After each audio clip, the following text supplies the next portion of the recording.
character that Danny Glover plays, and he plays a professor, and in the sequence, the very first sequence that you see him in, he's on a talk show, a Charlie Rose-like talk show, and he is explaining that he believes that, and something that we've done kind of historically, that we have misdiagnosed a group of people, and that these people are not autistic, but that they are actually deeply evolved, and that they communicate in a different way than we do because they just simply don't need it anymore. Okay.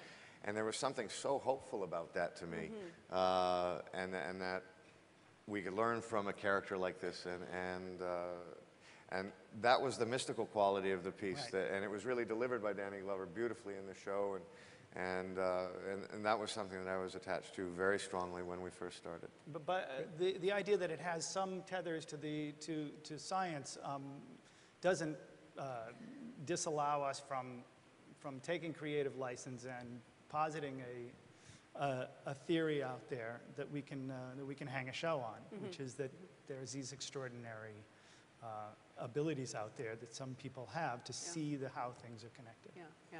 I can see a line of thinking, you know, in your thought process about that, sort of from heroes evolved to something else. Yeah, I hope so, because he has to do the whole series he now. has to So do I the whole hope he series. sees. I hope he can sees produce it. the arc. My God. Okay, there's a man here. Yes. Yeah, I was wondering how conscious you were of playing to the huge explosion in kids with learning, Asperger's, autism, all the various experiences that parents are having with children who are wired differently than the conventional. Well, I mean, you can't help but, you know, when you have children, you can't help but notice that there is it seems to be, as you said, an explosion of people out there with autism. But we really did want to steer away from that idea by positing that this particular child, something unique seems to be happening with him. And the only way that it has been diagnosed is by the normal spectrum of putting him on the spectrum or the normal diagnosis of putting him on the spectrum of autism. But we, again, as creators of the show, would like to be able to take license with that idea and say that something elevated is happening, something perhaps supernatural, perhaps mystical or metaphysical is actually happening with this child.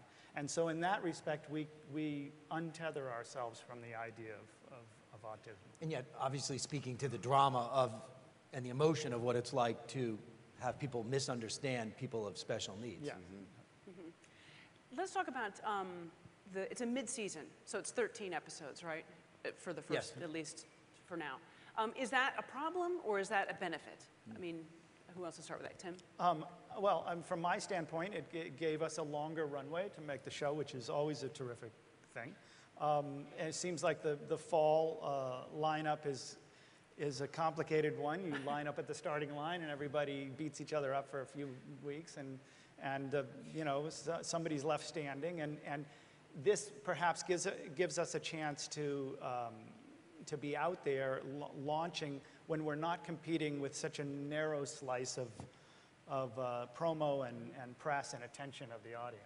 When does it launch, Kevin? Is it March? We haven't pinned down a date, but it'll be late March, early okay. April, somewhere there. Okay, all right.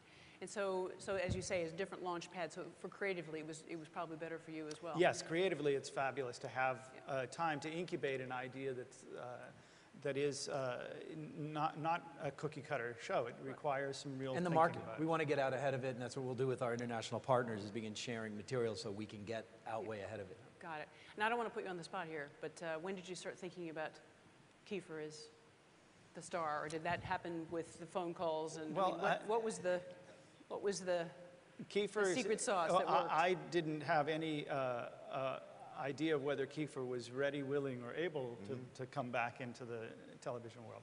And it wasn't until Kevin brought it up to me in a phone call that it was really... Yes, it was a list of one. Yeah. List of one, okay. Yes, no, I really mean that. Good. And the conversation with Tim was very rather early. short.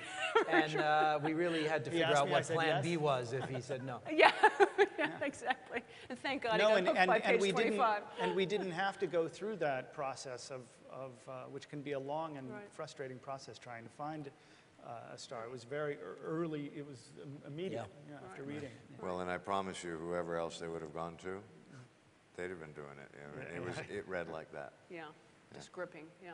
Is there any last question we've got from our audience? I've got a hand here, and I've got one there if we have time. Do this man first. Thank you, Bernd Schumacher. To Mr. Sutherland, what is your impact as an executive producer on the show? What is your personal impact? In all fairness, this was already put together and running. You know, I think what it will be is as actors come to the show, I will be able to maybe help them understand the format of how we work and things like that, which is very similar to kind of my experience on 24. I think one of the only other things is that Tim and I both share a real passion for music, and I want to be a part of that. And I think, again, in kind of the internet world, Tim has some fantastic ideas of how to actually take our audience and have them help us not only find kind of new music for our show, but to get them involved and make them really part of the process with us. But in all fairness, this was up and running and going. I think they give you the title, and I think it saves them some money on the back end or something like that. But in all fairness, No, it doesn't. I think No, it doesn't, he says. It doesn't really. Doesn't really. Oh. Kiefer is underselling his position and his importance. He is a tremendous spokesman for a show.